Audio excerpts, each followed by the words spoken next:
नमस्कार दोस्तों, स्वागत है आपका मेरे चैनल में और मैं हूं धनंजय दत्त। जी हाँ, आज की इस वीडियो में हम जानने वाले एक ऐसे टॉपिक के बारे में जो आजकल काफी डिबेट में है। महिला आरक्षण बिल 2023, वुमेन रिजर्वेशन बिल 2023।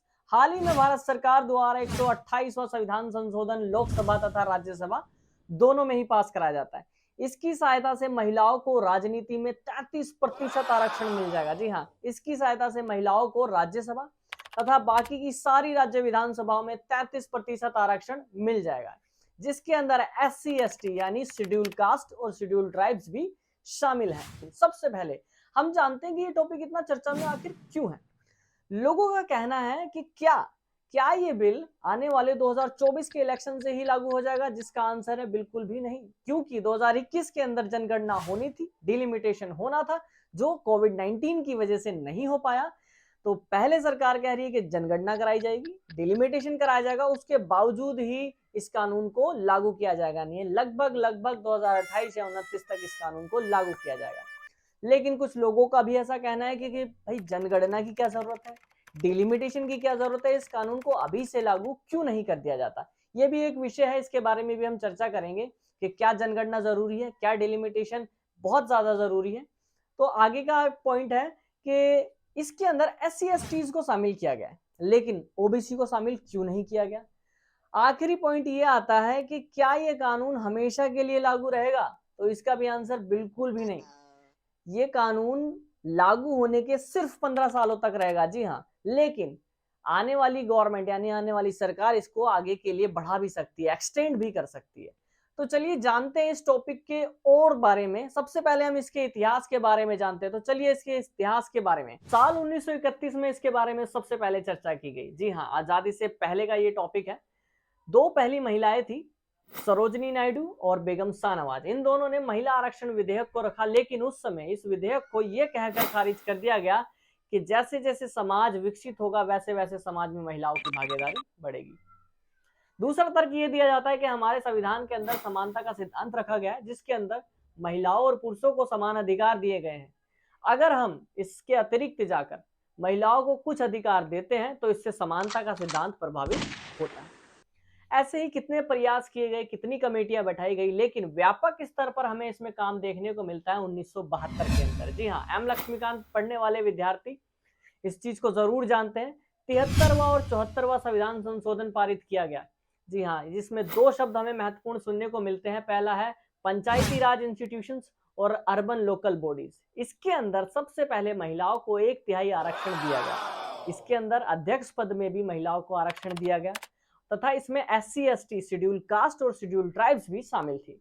अगर हम इस संशोधन की लैंग्वेज को, भाषा को अगर पढ़े तो इसमें साफ साफ लिखा है कि राज्य अपने क्षेत्राधिकार के अंतर्गत जाकर महिलाओं को अधिक से अधिक आरक्षण दे सकते हैं। जी हाँ, तो इस लैंग्वेज को फॉलो करते हुए सबसे पहले राज्य जो था उसने 50% आरक्षण की व्यवस्था करी महिलाओं के लिए। वो पहला राज्य था, आपकी विचारधारा से बिल्कुल अलग, बिहार ने सबसे पहले 50% आरक्षण की व्यवस्था महिलाओं के लिए की, पंचायती राज इंस्टीट्यूशंस के अंदर और अर्बन लोकल बॉडीज में। महिलाओं को और ज्यादा आगे बढ़ाने के लिए बिहार तत्पर रहा, और इसको फॉलो करते हुए झारखंड, आंध्र प्रदेश, केरल, इन्होंने भी 50% आरक्षण की व्यवस्था करी। तो चलिए जानते हैं आखिर वर्तमान में भारतीय राजनीति के अंदर महिलाओं की स्थिति कैसी है। बहुत खराब है, क्योंकि राज्यसभा के अंदर 543 सीटें हैं, जिसमें 15% से भी कम महिला सांसद हैं। जी हाँ, सिर्फ 78 मेंबर्स है महिला।